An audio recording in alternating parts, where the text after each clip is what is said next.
This is Todd Toback, and today we are going to talk about the third phase of scaling your real estate wholesaling business. Now, today is all about going from $250,000 and above. Phase one was going 0 to 100. Phase two was 0 to 250.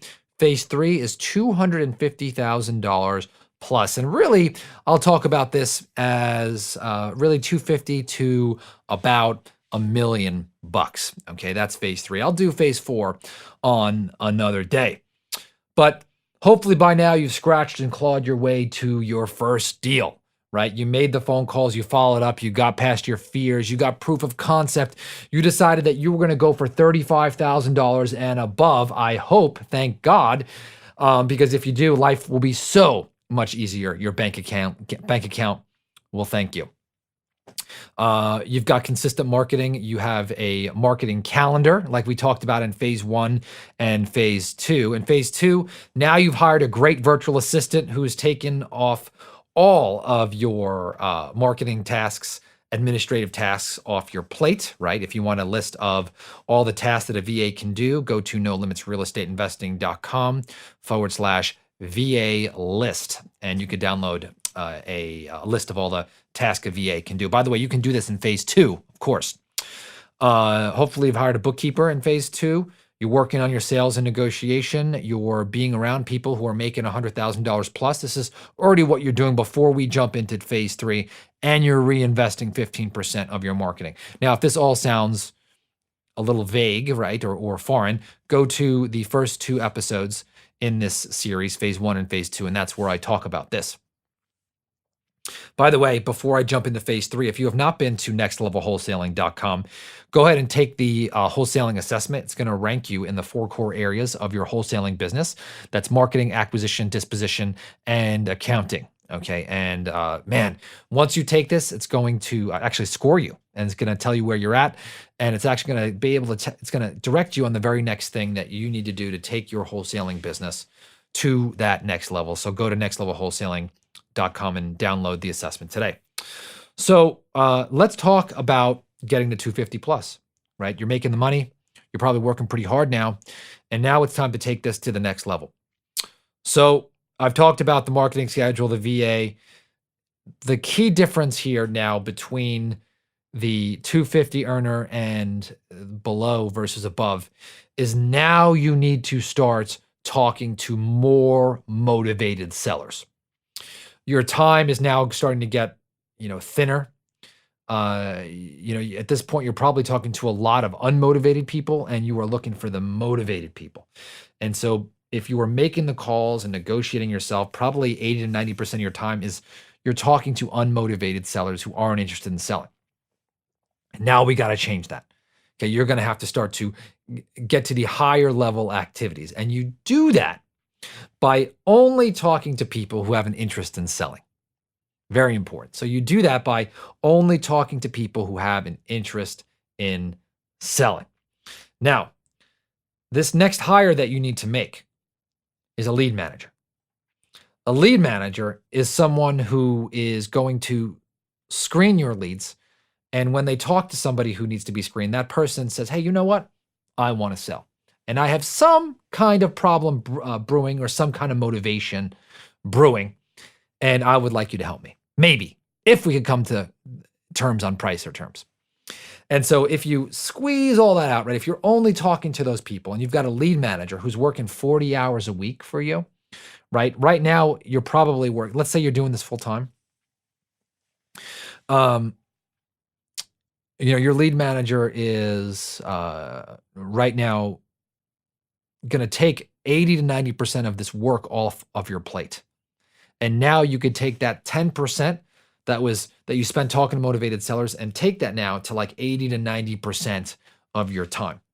This one hire, this lead manager is probably the one thing that's going to cause the largest jump in income for you. Hiring the VA is going to be a nice bump in business for you. Right? It's going to give you a lot of mental space. It's not going to zap you of energy. It's going to give you energy because administrative tasks when you're in sales just hold you back. So that's like a really, really good hire. But the lead manager, by the way, you can hire a VA for like $800 to $1,000 a month for a very, very, very top talent. A lead manager, again, is going to talk to all the leads that you bring in. And again, they're just going to screen for people who have a interest in selling or have some kind of problem or motivation and pass those people on to you. So if you were previously talking to 60 people a day, well, now you're going to be only talking to like 3 or 4. Well, let me say this. If you're talking to 20 or 30 motivated people a day, it's because you're a lead manager, right? Not because of you. You absolutely need a good lead manager to get to, in my opinion, over 250 consistently. So what are you going to pay a good lead manager? Probably between $15 an hour. Now, again, this could be virtual, 20. I definitely pay bonuses, and now you're looking at maybe 25 or 30 for someone very good with bonuses, 25 or 30 bucks an hour. So I would definitely take a look at hiring that person. Okay, imagine in a world where you go from talking to unmotivated people all day, trying to, find the needle in the haystack, to all of a sudden now you just got warm leads spoon-fed to you. The other thing about a lead manager is that they will follow up every single month with people who you've missed, or maybe they weren't motivated at the time. Whenever we hire someone new for this position, they dig in and they find motivation on deals that we previously missed and extract revenue. So you've got to hire the lead manager. That is, in my opinion, one of the biggest game changers. I could tell you at this point, you're still going to be working hard because you're going to be meeting with motivated sellers and closing deals, but you're going to be making a lot more money. With that lead manager, by the way, and a VA, you actually can make $1 million a year. Okay, I think 250 is an underestimation. I think that you can make $1 million a year doing this if you are a good closer and you understand the no limit selling system. So a lead manager and a VA. I'm going to talk a little bit about an acquisition specialist here at the end of this, but it's not necessary.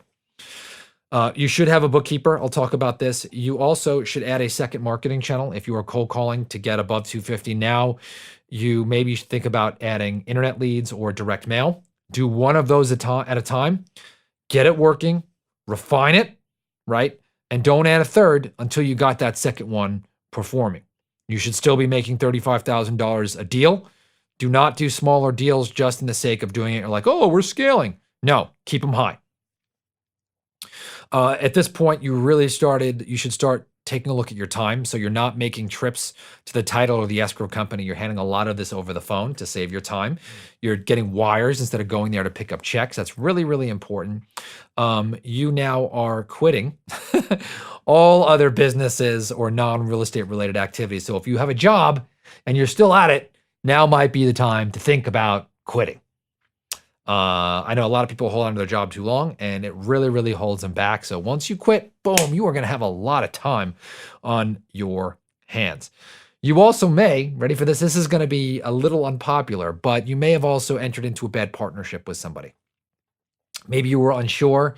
Maybe you didn't have the confidence, and maybe both of you have similar skill sets, and you're doing the same thing, and now you're probably working twice as hard and making half as much money. I would consider breaking up a partnership in which you guys don't have complementary roles.